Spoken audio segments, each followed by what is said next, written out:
On behalf of the General Assembly, I have the honor to welcome His Excellency Ranil Wickremesinghe, President of the Democratic Socialist Republic of Sri Lanka, Head of State, and to invite him to address the Assembly.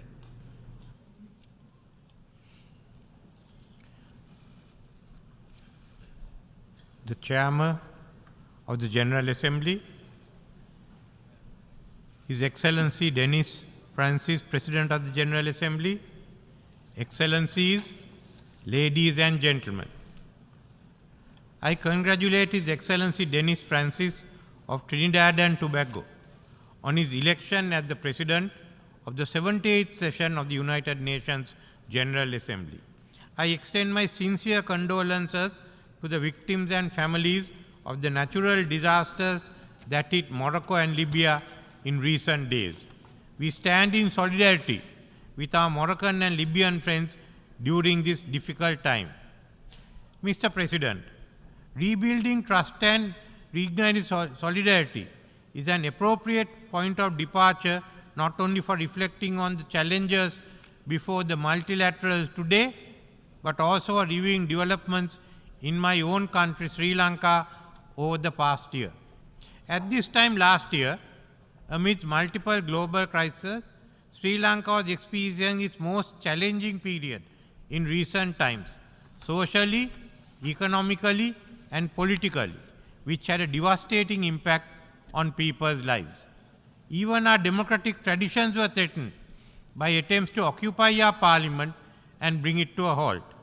Nevertheless, we succeeded in bringing about a democratic political transition due to our deeply entrenched and resilient democratic traditions.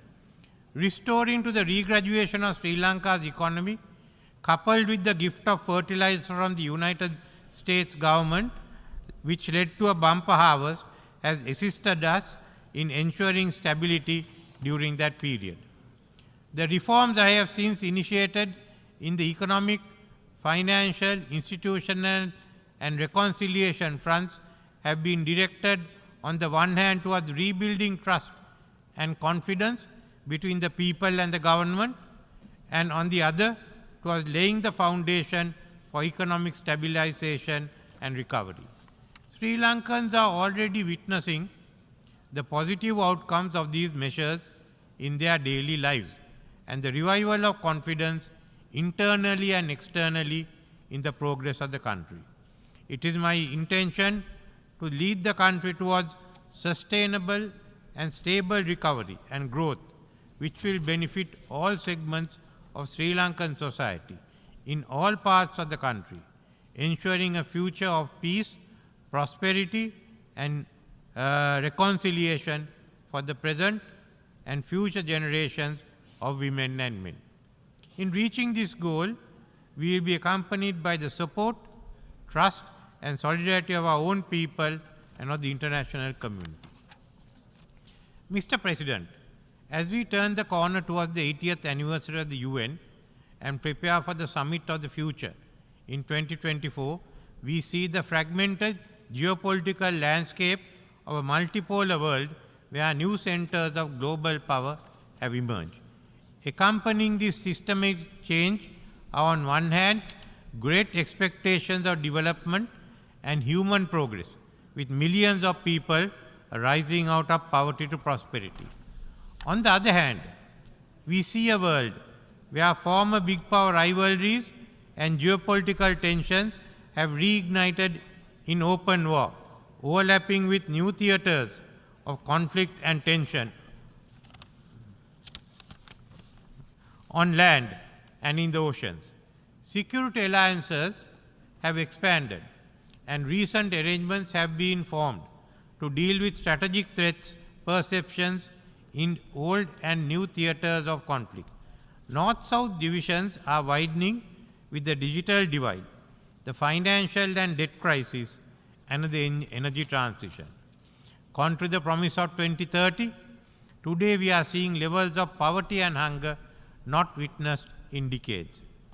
Neutral, non-aligned countries of the global south, such as Sri Lanka, are once again constrained in between new global power configurations. facing those who do not respect the sovereignty of our nations. In numerous recent declarations in the UN and beyond, including at the G20 in Delhi, the BRICS in Pretoria, and G7 in Hiroshima, we have agreed that our challenges are interconnected across borders and all other divides. We must grasp the opportunity to unite in order to build an inclusive future. It is an appropriate reflection of this current global predicament that the theme for this year's general debate is rebuilding trust and reuniting global solidarity. Mr. President, this year, in parallel with the UNGA, we have participated in 3 interrelated summits dealing with the accelerating the SDGs, financing for development, and climate ambition, where we agreed that international solidarity and collective action is needed to address these simultaneously. Cross-border financial impact of the crisis, such as climate change and the pandemic, are impeding the ability of smaller, indebted countries such as mine to make progress on the SDGs and climate adaptation and mitigation. Conflicts and tensions among big powers are complicating the policy environment for the rest by adding uncertainty to economic and macro financial stability, disrupting supply chains, causing inflation, as well as food and energy security. Long before the SDGs, Sri Lanka has achieved high human and social development indicators, which ranked us in a category well above the other middle-income countries. Neither has Sri Lanka shirked its responsibility to the planet. Last year at COP27, we outlined our climate ambition plan. We said that by 2030, we will have 70% renewable energy in electricity generation, increase forest cover by 32%, and reduce greenhouse emissions by 14.5%. We will phase out coal by 2040 and reach net zero by 2050. Our low carbon development trajectory gave us one of the lowest per capita carbon emission rates for a lower MIC country. This year, as a result of exogenous shocks and debt, the incremental progress we were proud to have reached have been reversed. Food inflation putting significant pressure on food security amongst vulnerable communities. At the same time, children's education and nutrition have suffered due to the pandemic and economic crisis. In parallel, last month, Sri Lanka, we were grappling with the driest weather spell seen in recent years, followed by torrential rainfalls. Adverse climatic outcome in a spilling over onto our tight fiscal space just as we begin to stabilize from last year's economic crisis. As a climate vulnerable developing country in debt crisis, the urgency to mobilize climate finance is greater today than it was ever before. However, despite promises made to which we were all witnesses, the rich countries are not delivering to expectation. Developed countries must do their part and fulfill what they agreed, assume their share of the common but differentiated responsibility, provide assistance for mitigation and adaptation and compensation for loss and damage. Mr. President, national efforts alone will not suffice to ensure the success of the SDGs and reverse climate change. The need for global solidarity to restructure international financial architecture is paramount. This is articulated loud and clear in multiple global fora, including in G20 and the BRICS.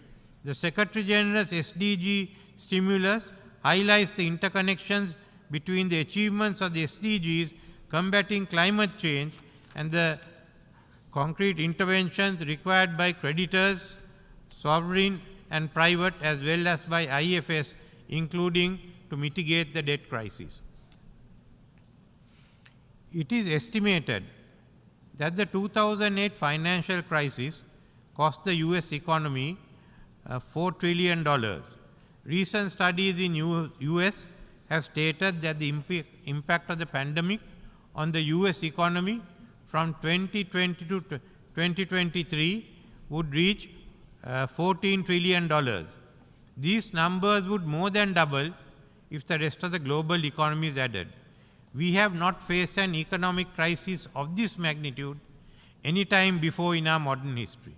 The cost of World War II in today's US dollars would amount only to $4 trillion, and the Marshall Plan would be $150 billion. This is the magnitude of the challenge before us.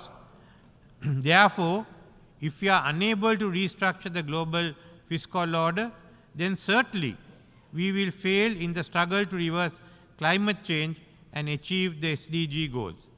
There is still time for course correction as the crisis has not reached its peak. At the same time, Paris Summit for a new global financing pact will come up with the funding requirements.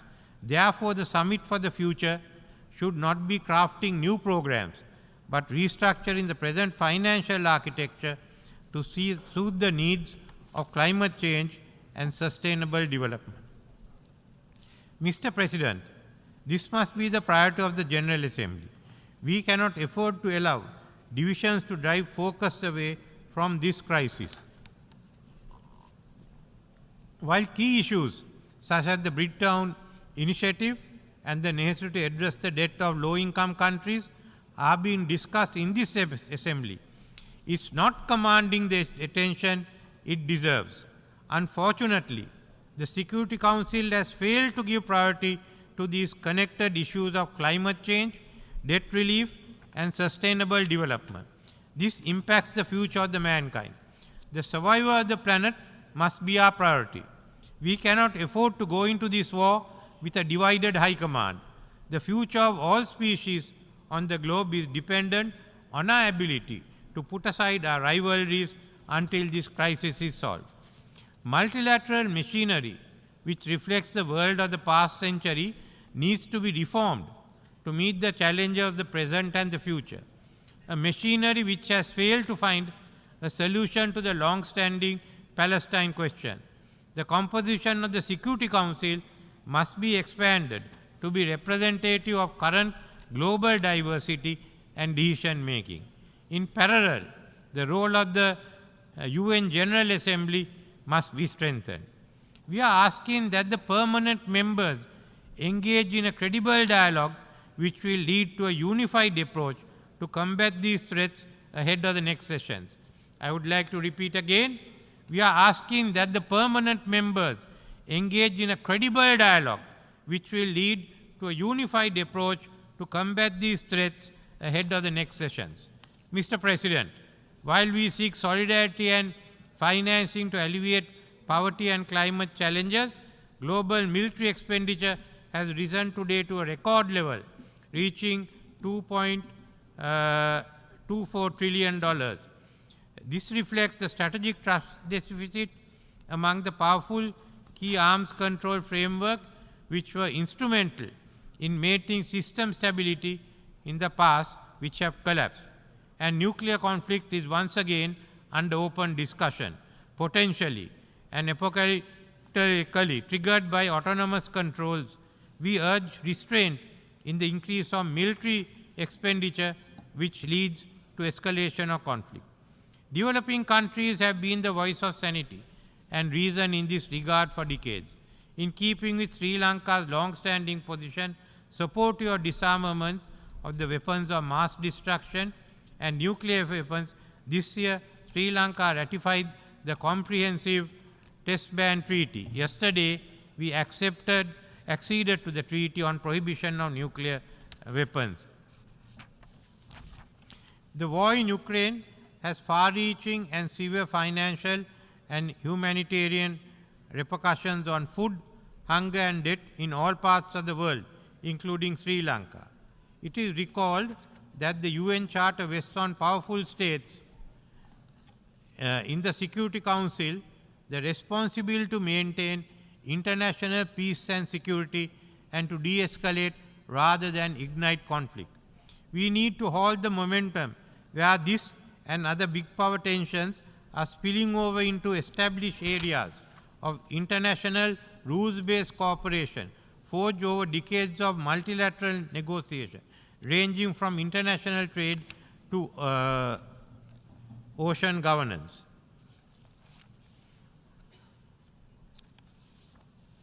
Mr. President, this international system is today undergoing vast changes. At the same time, it's been confronted with unprecedented challenges. We come to the United Nations to demonstrate solidarity in arriving at common solutions. What is at stake is not the future of the United Nations, but our planet as a whole.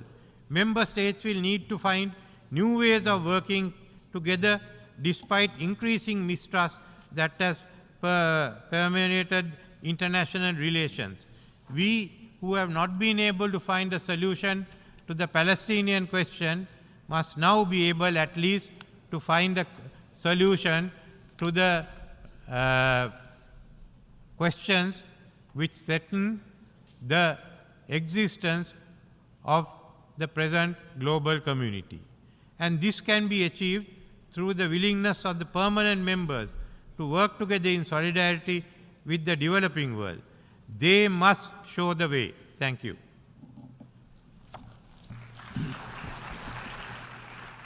On behalf of the Assembly, I wish to thank the President of the Democratic Socialist Republic of Sri Lanka, Head of State, for the statement just made, and I request protocol to escort His Excellency. The Assembly will now hear an address by His Excellency Denis Sassou Nguesso, the President of the Republic of Congo. I request protocol to escort His Excellency.